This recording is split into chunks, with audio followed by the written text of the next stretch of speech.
અને આ આમ આદમી પાર્ટી જે ગુજરાતના સમાજોના ભાગલા પાડવાનો પ્રયાસ કરે છે, એના મોડા સાચા શું છે એ લોકો સમક્ષ મૂકવા છે. તે માટે આમ આદમી પાર્ટી છોડીને અનેક લોકો આજે ભારતીય જનતા પાર્ટીમાં જોડાયા છે. આમ આદમી પાર્ટીના નેતાઓ અને આમ આદમી પાર્ટી સમાજોના ભાગલા જે છે પાડે છે, આવું નિવેદન અત્યારે આપ્યું છે ગૃહમંત્રી હર્ષ સંઘવીએ. આ નિવેદન ક્યાંથી આપ્યું છે અને હવે એની પાછળનું શું કારણ છે તે તમામ બાબતોની વિગતે ચર્ચા કરીશું. નમસ્કાર, હું છું પ્રથમ મોદી, આપ જોઈ રહ્યા છો નિર્ભય ન્યૂઝ. ગુજરાતમાં છેલ્લા કેટલાય સમયથી જોવા જઈએ તો ભારતીય જનતા પાર્ટી છે તે આદિવાસી વિસ્તારોમાં તેમના આટાફેરા જોવા જઈએ તો વધી ગયા છે. છેલ્લા થોડા સમય પહેલા પણ જે હર્ષ સંઘવી છે તે આદિવાસી વિસ્તારોમાં એ પણ ચૈતર વસાવાના ગઢ ડેડિયાપાડામાં ગયા હતા અને હવે જે છે ભરૂચમાં નેત્રંગમાં એક કાર્યક્રમ હતો, જે કાર્યક્રમમાં હવે હર્ષ સંઘવીએ જે છે મોટું ગાબડું આમ આદમી પાર્ટીમાં પાડી દીધું છે અને તે પાડતાની સાથે જ એવું કહી દીધું છે આમ આદમી પાર્ટી એ સમાજોના ભાગલા પાડે છે. જોવા જઈએ તો 200થી વધુ લોકોનું જે છે આમ આદમી પાર્ટીમાંથી રાજીનામું આપી દેવામાં આવ્યું છે અને હવે એ જોતા હવે ટૂંક સમયમાં જે ચર્ચાઓએ વેગ પકડ્યો હતો કે આપણે સાંભળ્યું હતું કે જે રીતે આદિવાસી પટ્ટામાં આમ આદમી પાર્ટીનું એક હતું શાસન છે, પરંતુ હવે આ શાસન ઉપર જોવા જઈએ તો ભારતીય જનતા પાર્ટી પોતાનું અંકુશ જે છે લગાવી રહ્યું છે. પ્રથમ તો સાંભળી લઈએ કે આપણે હર્ષ સંઘવીનું આ વિષયમાં શું કહેવું છે. એક પછી એક પાર્ટીથી કંટાળેલા એના કાર્યકર્તાઓ એ આ વિસ્તારના હિતમાં, આ વિસ્તારના વિકાસમાં ભારતીય જનતા પાર્ટી જોડે જોડાઈ રહ્યા છે, ત્યારે હું બધાનું અહીંયા ખૂબ ખૂબ સ્વાગત કરું છું. આ સૌ લોકો જયારે અમારી પાસે આવ્યા ત્યારે એક જ વસ્તુ કહ્યું કે અમારે ભાજપમાં જોડાઈને કોઈ હોદ્દા નથી જોઈતા, પરંતુ અમારે ભાજપમાં જોડાઈને ખરા અર્થમાં આદિવાસી સમાજની સેવા કરવી છે. અને આ આમ આદમી પાર્ટી જે ગુજરાતના સમાજોના ભાગલા પાડવાનો પ્રયાસ કરે છે, એના મોડા સાચા શું છે એ લોકો સમક્ષ મૂકવા છે. તે માટે આમ આદમી પાર્ટી છોડીને અનેક લોકો આજે ભારતીય જનતા પાર્ટીમાં જોડાયા છે. આજે ઉર્મિલાબેન ભગત ઝઘડિયા વિધાનસભાના ઉમેદવાર હતા.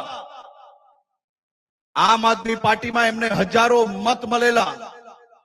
ઉર્મિલાબેન ભગત એ સારા કાર્યકર્તા છે અને ઉર્મિલાબેન ભગતને બી આજે ભારતીય જનતા પાર્ટીમાં જોડી રહ્યા છે.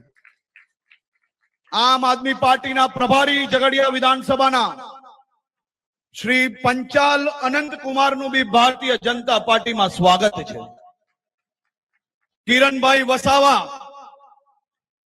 વાલિયા તાલુકાના આમ આદમી પાર્ટીના પ્રમુખે એમની આખી ટીમ જોડે આમ આદમી પાર્ટીમાંથી વિદાય લીધી છે. અરુણભાઈ વસાવા વાલિયા તાલુકાના આમ આદમી પાર્ટીના પ્રભારીએ એમના મિત્રો જોડે આજે આ પાપમાંથી બહાર આવીને આ દેશ અને રાજ્યની સેવા કરનાર ભારતીય જનતા પાર્ટીમાં એમનું સ્વાગત કરું છું. મગનભાઈ, નિર્મિતભાઈ, અંકિતભાઈ, નિર્મનભાઈ, સુરેશભાઈ, યોગેશભાઈ, જતીનભાઈ, અરવિંદભાઈ, કૌશિકભાઈ, વિવકભાઈ, અને આ તો ખૂબ લાંબી યાદી છે ભાઈ.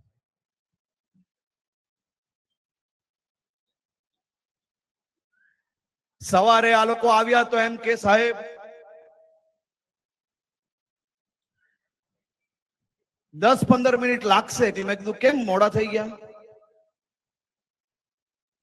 તો એમ કે આ વિસ્તારના આમ આદમી પાર્ટીના કાર્યકર્તાઓથી લઈને નેતા અમે બધા જ લોકો જોડાઈએ છીએ, તો થોડું તાલુકા કાર્યાલય પર મારીને આવીએ, કારણ કે એમ કે કોઈ બેસવા વાળું હવે બચ્યું નથી. આવા સૌ સામાજિક અગ્રણીઓને હું ભારતીય જનતા પાર્ટીમાં, મારા આદિવાસી સમાજના ભાઈ બહેનો,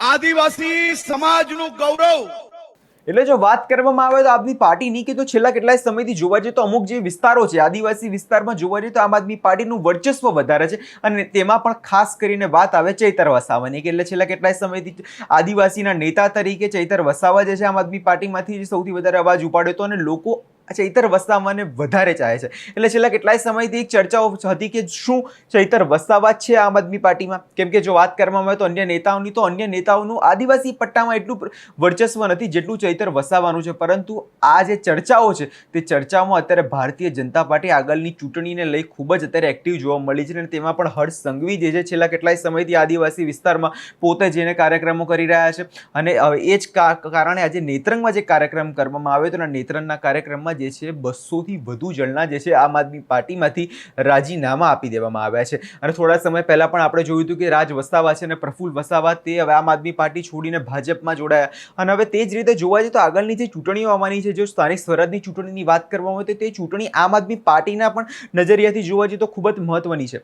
અને હવે આગળ જે 2027ની ચૂંટણી આવવાની છે તેને લઈ જો અત્યારે જો ભાજપ જોવા જઈએ તો ભાજપ અત્યારે એક્ટિવ મૂડમાં જે છે આવી ગયું છે, કેમ કે ભાજપનું આપણે વાત કરવામાં આવે તો એના સ્વભાવની તો જે છેલ્લે એ હંમેશા આગળની વિચારધારા રાખે છે. જો આ ચૂંટણી લોકોને જીતવી હોય તો તેના માટે તે 2027ની તૈયારીઓ પણ અત્યારથી શરૂ કરી દે છે અને અત્યારે જે આદિવાસી પટ્ટામાં ભારતીય જનતા પાર્ટી દ્વારા જે પ્રકારે અત્યારે કામગીરી કરવામાં આવી રહી છે, જે ભારતીય જનતા પાર્ટી દ્વારા અત્યારે જે બધા મોટા ગાબડાઓ પાડવામાં આવી રહ્યા છે તેને જોતા આગામી ચૂંટણીઓની તૈયારી સ્પષ્ટપણે જે છે અહીંયા દેખાઈ રહી છે. તો હવે જોવાનું રહ્યું કે આગળના સમયમાં શું થાય છે. પરંતુ અત્યારે જે નિવેદન આવ્યું છે કે જે આમ આદમી પાર્ટી કે સમાજોના ભાગલા પાડે છે તેમાં પર હવે કોઈ આમ આદમી પાર્ટીમાંથી પ્રતિક્રિયા આવે છે કે નહીં તે જોવાનું રહ્યું.